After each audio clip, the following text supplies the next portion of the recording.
दोस्तों, सरकार ने हाल ही में 20 लाख करोड़ की राहत पैकेज देने की बात कही है, जिसमें से आम जनमानस को बहुत ही उम्मीद है। इन सारी बातों में दो शब्द सबसे अधिक आते हैं। पहला लोन और दूसरा एमएसएमई, जिसकी चर्चाएं बहुत हो रही हैं। मैं इस वीडियो में एमएसएमई की बात कर रहा हूं। लोन की बात मैं अगले वीडियो में करूंगा। दोस्तों, आज हम एमएसएमई की बात करेंगे। जैसे एमएसएमई क्या होता है, एमएसएमई कितने तरह का होता है, एमएसएमई के क्या क्या लाभ हैं, एमएसएमई में रजिस्ट्रेशन कौन कौन से व्यापारी करवा सकते हैं या उद्योग करवा सकते हैं, आदि बातों पे हम चर्चा करेंगे। तो दोस्तों, आज सबसे पहले जानेंगे कि एमएसएमई क्या होता है या एमएसएमई की परिभाषा क्या है।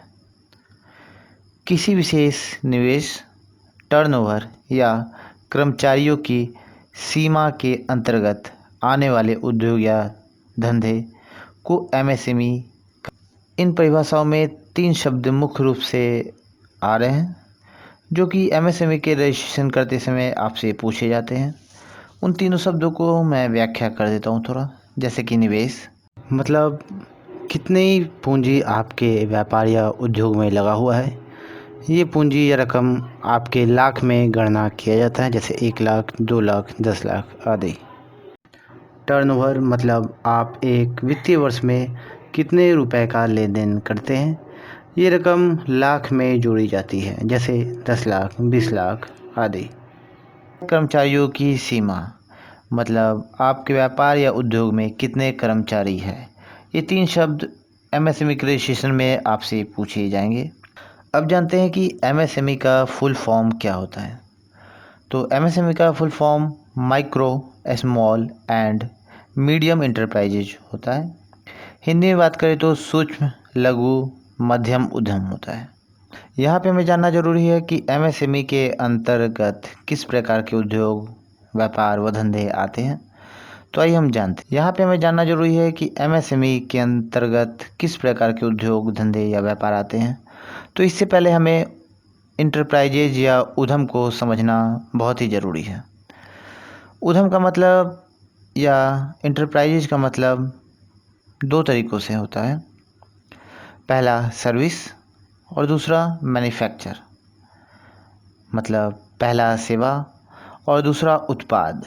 यहाँ पे हम आपको बता दें कि सर्विस और मैन्युफैक्चर में कौन कौन सी सेवाएं, उद्यम या उद्योग आते हैं।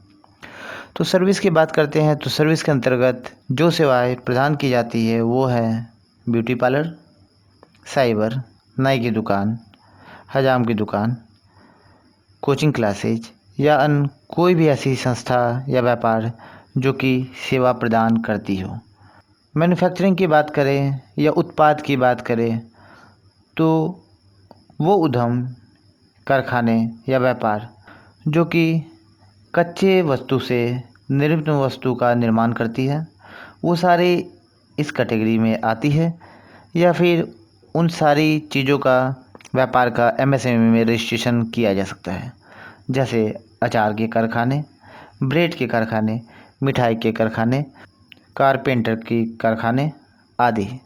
इसमें बहुत सारी लिस्टें हैं, आप उसके वेबसाइट पे जाके देख सकते हैं। अब कुछ फैक्ट को जान लेते हैं एमएसएमई के।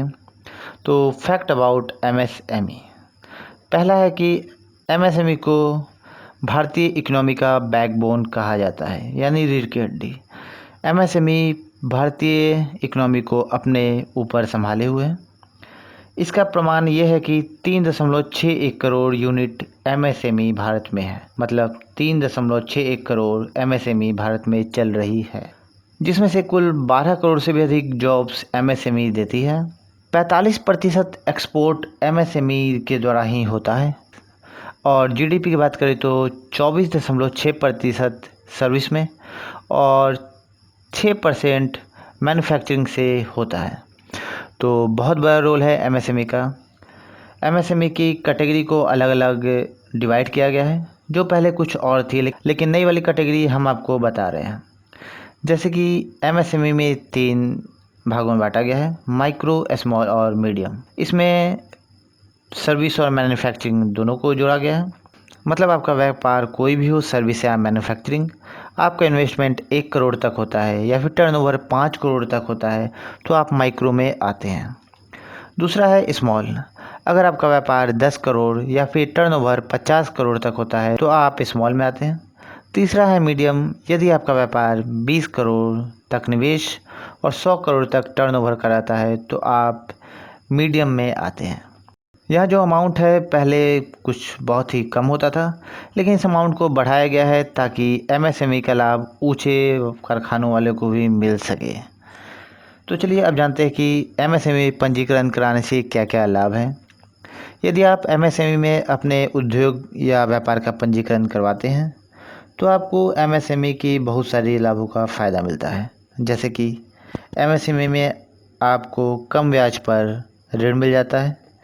एमएसएमई में सरकार की तरफ से ऋण पर सब्सिडी भी मिलती है। सब्सिडी का मतलब छूट आपको मिलेगा कुछ अमाउंट का। ये अमाउंट आपके लोन अमाउंट पर डिपेंड करता है।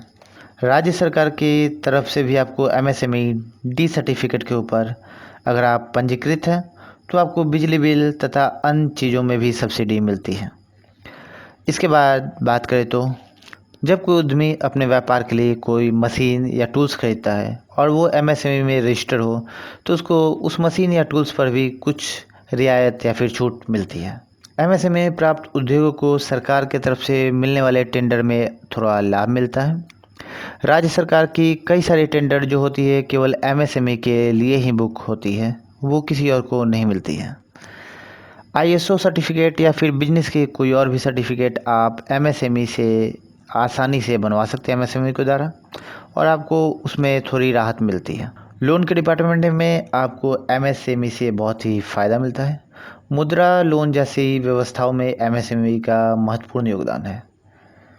अगर हम बात करें तो एमएसएमई बनवाने में कौन कौन से दस्तावेज चाहिए, तो एमएसएमई में पैन कार्ड, आधार कार्ड। पैन कार्ड और आधार कार्ड का नाम और डेट ऑफ बर्थ सेम होना चाहिए। आधार कार्ड पे आपका रजिस्टर्ड मोबाइल नंबर चढ़ा होना चाहिए। बस यही चीज़ें हैं। इसके साथ उद्योग का नाम, आप कितने का इन्वेस्टमेंट किए हैं, आपका टर्नओवर कितना है, आपके यहाँ कितने व्यापारी काम करते हैं, वगैरह वगैरह पूछे जाते हैं। अंत में हम एमएसएमई का इतिहास आपको बता दें। एमएसएमई की स्थापना 16 जून 2006 को किया गया था। इससे पहले इसे एसएसआई भी कहते थे। तो दोस्तों, अगर आपको मेरा वीडियो अच्छा लगा हो तो आप मेरे चैनल को सब्सक्राइब करके जाएं। ऐसे ही वीडियो आपको मिलते रहेंगे। धन्यवाद। आपका जीवन मंगलमय हो।